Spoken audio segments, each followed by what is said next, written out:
This just in, breaking news, our top story tonight. Lodge Card Club is excited to announce two of its most recent investors, well-known poker players Ethan Rampage Yau and Nikhil Airball Arcot are new investors in Lodge Card Club.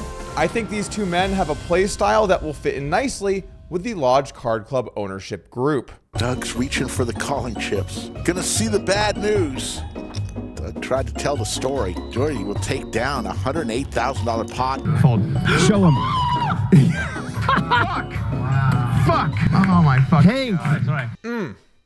These guys are gonna fit in just fine. However you want to chop it up, these are two of the largest personalities in poker today, and they certainly make things more entertaining. In fact, whenever these guys swing by the channel and play on our show, viewership does tend to spike pretty significantly. One of the things I respect most about both of these guys is that they understand how the content game works. Yes, when you win, obviously it's glorious and it's a great moment, but when you lose, you need to capture that loss and probably package it on YouTube effectively. Some YouTube channels go hard on these guys. Like I saw this one the other day about Ethan, how this YouTuber got scammed and lost $600,000. Oh wait, shit, that's from my channel. There are certainly a bunch of clips here that highlight these guys when they win and also highlight when they lose, but the point is they understand that poker is a game where you need to generate interest in the game itself in order for viewers to enjoy their experience and feel compelled to root for their heroes or hope that their villain loses. Poker helps us understand the world isn't perfect. In fact, sometimes things are really bad, which is why I play on Club WPT Gold. Head on over there now for legal US poker and buy coins using code DOUG to be entered into my giveaway. I'm giving away $100,000 to everyone that signs up using code DOUG. That's 100K total, not each. That'd be a lot of money. Do you like exciting, fast-paced online poker action? Then find another site, you fucking loser, because this takes 6.4 seconds from when the hand ends to being dealt the next hand. And while that might seem like a long time, the fact that you're only on one table makes it even longer. So sit back, relax, and head on down to Club WPT Gold, because poker shouldn't always be fun and exciting. Sometimes it should make you want to stop playing. Nailed that ad read. Nailed it. But back to our new owners, I'd like to talk a little bit about each of them, and I want to start off with talking about Ethan. So you might not know this about Ethan, but he actually was involved with the Lodge before I even knew what it was, playing on some very old Lodge live streams that actually first started to generate interest for the company.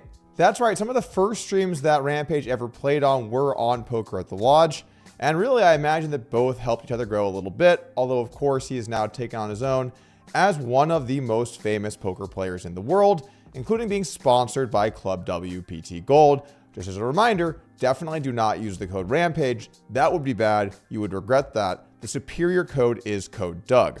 I think the key here is going to just be make sure no one knows about code Rampage. Then they can't accidentally sign up with it. Oh, wait, shit. Win or lose, Ethan always maintains his composure at the poker table. In fact, even when he plays in the highest stakes games possible, he's willing to make moves that he has to make, including this extremely famous hand from Hustler's $1 Million Game.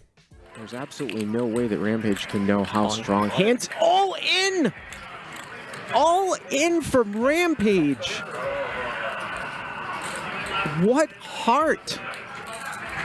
Unbelievable. 618,000 all in. For people that said that his stack might not be in play, he's answered that question. Holy smokes.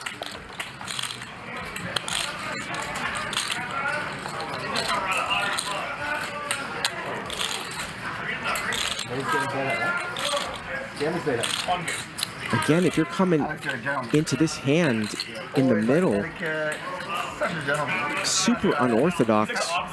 Yeah, he must hate me. Blind versus blind hands just called pre-flop. And he's gonna fold, and Rampage gets it through. Oh my God. Unbelievable. We got a game! Wow. Steamy hands! Just another fun hand for hands in the long list of wonderful spots this man's had to go through. Another thing I really respect about Ethan is that when someone scams him, he outs them publicly to protect other people. And you can say all the things that you want about, oh, you should have known that Dustin DeCloser probably wasn't the most legit guy. And I would be inclined to agree with you. But once it does happen, Ethan being vocal about what happened to him prevents other people from falling into those same pitfalls. And it outs that person who is taking advantage of the poker community at large. I certainly wish that I had seen the same when many years ago I did a cash trade for online money with Brad Booth. And when I sent him $30,000 and showed up to get my $30,000 in cash, he told me he was broke. And then when I posted about it online, everyone told me, well, everyone knew this already. I didn't know, or I wouldn't have sent the guy $30,000. By being vocal when people are thieves, we protect the poker community at large. And so I think that's really what the standard should be, not being embarrassed or covering it up or hoping you one day get paid back, but doing the right thing and protecting other people. Having Ethan on board is a giant win for the Lodge, and we're extremely thankful to have someone that can help the brand grow. Obviously, we have lofty goals for where we're headed in the future. We're 2 clubs today, and we're going to certainly be looking to try and increase that count in the not so far away future.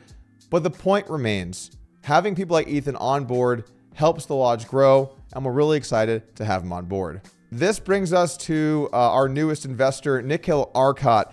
Now, this one I recognize. It's going to be a little more controversial probably than Ethan because, as we all know from Airball, he is a bit of a controversial figure. In fact, some would say he is one of poker's most well-known heels. Some of you guys might be familiar with pro wrestling, where you would have the heroes that would want to try and vanquish the bad, evil villain characters. But in order for that storyline to make sense, you need to have the bad guy. And frankly, at points, Airball can be both, although many people certainly would view him as one of poker's most well-known heels. One of the big issues in poker today, in my opinion, is that everyone wants to be the good guy. I mean, let's just look at well-known poker personalities. Brad Owen, hero. Andrew Nemi, hero. Phil Ivey, hero. Daniel Negreanu. Depends what Twitter was like that day. Phil Hellmuth. I don't know. I think I'm gonna burn this fucking place down if I don't win this fucking tournament. Patrick Antonius, hero. Tom Dwan, thief. Bryn Kenny, frog poison. Justin Bonomo, pompousness. And Vanessa Selps, of course known for her Code Doug challenge that she's hilariously losing. Okay, so maybe poker does have a few characters that are rough around the edges. But one of the things I like most about Nick is that he tries to make the game interesting, and what he brings to poker is compelling. And it's very clear from the viewership that Nick plays on and from the number of people that want to talk about Nick seemingly endlessly. The point is this guy is very good for poker. You have to give him the chips. I can't wait to His chips. My chips, motherfucker. That's a slow roll. Now do you understand why I'm a VIP? I played it like a set, Tony. Ooh, some of those clips were a little worse than I remembered. Yeah, has the Airball money cleared? It has. Oh, wait, can we send it back? There's already documents. They've been signed. Okay, good, thanks. We stand by Nik Airball with full support here at Lodge Card Club and are excited to have him on the team. I wouldn't have it any other way. Another thing that's great about having Nick on the show is you can just needle this guy endlessly, whether it's at the table or it's with YouTube clips and thumbnails. And you know that everything is always going to be good because he understands that poker is a show and it needs to be entertaining for the viewer. And if you look at our lineup of investors at the Lodge, we've got a few content creators. You've probably seen them. It's great to have Nick on board. We're actually going to have some more high stakes shows coming up this year. I'm trying to run a monthly game. Nick's going to be in a bunch of them, I imagine. He played in our most recent one. So you're certainly going to be seeing a lot of Nik Airball in the near future. So I would recommend a quick adjustment to your volume levels here on YouTube. Just slide that puppy on down. I want to close with a couple quick words about the Lodge. I'm incredibly proud of what we've built over the last few years. Obviously, we bought into this card club a few years ago and we've expanded to 2 clubs. We're going to continue to look for opportunities to grow, and we're going to keep trying to do cool stuff in poker. And I think that's something that the poker industry needs. You need companies that understand poker, that love poker, that want to put something together that's good for people, to make good card rooms, to make good online poker sites. Basically, try and do things that give people the options to play poker at places that support them and want them there. And I think that's the main thing for me. One of, I think, our big advantages at the Lodge compared to other card rooms is We are owned by poker players. We are not some big corporate entity, casino entity that is just viewing poker as a gateway to slots. We want to put together a compelling product for people where they can come in, play poker, have fun, still have fair rules enforced, have big tournaments, and kind of be a part of something that's bigger than just playing in poker that day. So we're very proud of both of our card rooms, and of course, all of the people that work there that make it so special. We have incredible staff, and I'm very excited for the future at Lodge Card Club. All right, that's going to be it from me, guys. As always, I will be continuing the Code Doug Challenge at noon Central Time. I have Saturday off, but then I have a few days on. I'll be streaming a bunch. I'm sure you'll see it at some point. So thank you guys for tuning in today. We are excited to have Ethan and Nick on board at Lodge Card Club, and I'll see you guys again soon.